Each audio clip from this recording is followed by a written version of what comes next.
Most people think artificial intelligence is about automation, or productivity, or replacing jobs. That's how it's usually framed. But that's not the most important change AI is bringing into the world. The biggest shift is much quieter. AI is changing how decisions are made. Not in the future, not someday, right now.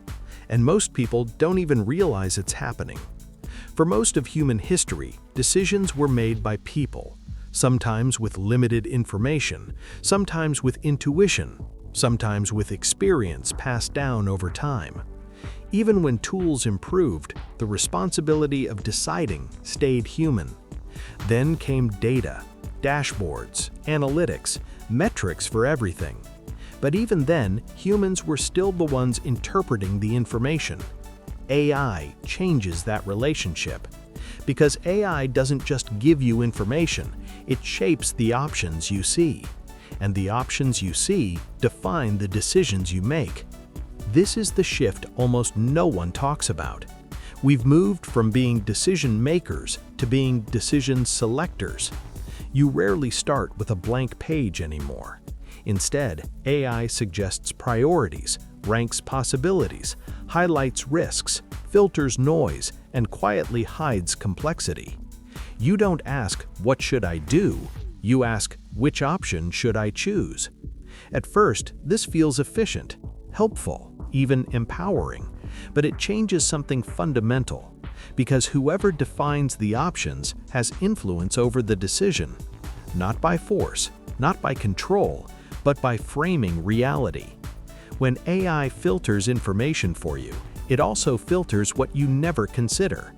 Not because it's malicious, not because it has intent, but because every system simplifies, and simplification always comes with trade-offs. The danger is not that AI gives wrong answers. The danger is that it narrows thinking without announcing it.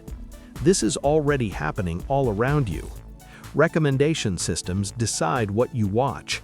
Search engines decide what you see first. Feeds decide what feels important. AI co-pilots decide what looks like a good option. None of these systems force decisions. They nudge. And nudges repeated over time become habits. Habits become defaults. Defaults quietly shape behavior, and behavior shapes outcomes. This is why the most important skill in the age of AI is not prompting, it's not speed, it's not technical knowledge, it's decision awareness. Knowing when AI is assisting you, knowing when it's steering you, and knowing when to pause and think independently. People who understand this use AI as a second brain. They ask better questions, they challenge outputs, they treat suggestions as inputs, not conclusions. People who don't understand this still feel productive, they still move fast, they still get results, but over time they outsource judgment without realizing it. Both paths feel efficient, only one preserves control. This isn't about intelligence or creativity or education, it's about awareness.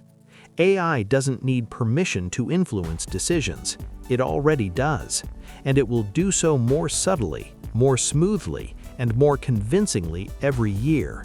Not because it's becoming conscious, but because it's becoming integrated. Invisible systems don't feel powerful, they feel normal. Until you try to function without them, that's when you realize something fundamental has changed. The future of AI is not about smarter machines, it's about how much thinking humans choose to delegate, and where they decide to stop.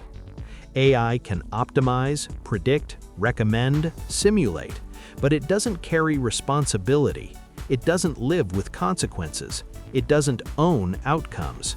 Humans still do. The real risk isn't that AI will replace thinking, it's that thinking becomes optional for those who never practice it anymore.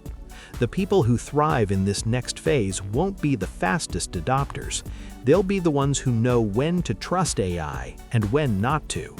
They'll understand that efficiency is not the same as judgment, that convenience is not the same as wisdom, and not every decision should be optimized.